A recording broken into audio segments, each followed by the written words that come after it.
nakapag change outfit ng Inday. May dala nga akong toothbrush. Wala naman pala akong dalang Colgate. Nakalimutan ko siguro. Oh my God.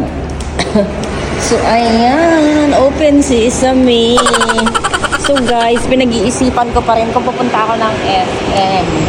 Kasi nga, chinek ko sa Google Map is 15 minutes. 15 minutes to 18 minutes. So, gusto ko na talagang umuwi ng Palawan. Isang oras lang naman ang biyahe doon. Sana payagan akong mag-change passenger. So, ang ganda talaga. Promise. Nai-inlove talaga ako, guys, sa airport ng Clark. Super. Talagang napakaganda. Ito yung mga gusto kong airport na as in walang gaanong tao. Tapos hindi pa crowded. O, diba? Ang galing. Ang galing. So, hindi pa daw siya tapos. Nakipag-chismisan na ako dun sa baba. So, bababa na naman ang Inday. Alika. Kay nakapag-change outfit na tayo. Hindi ko alam tanong itsura ko. So, ayan ang Inday ninyo.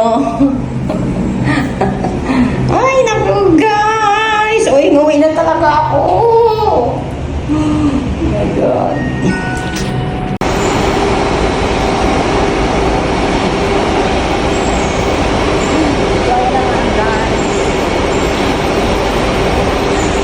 Ganda ng Clark.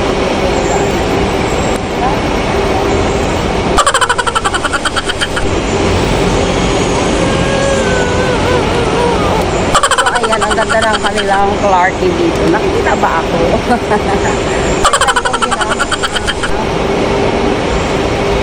Ang tripod. Try natin. Tingnan natin.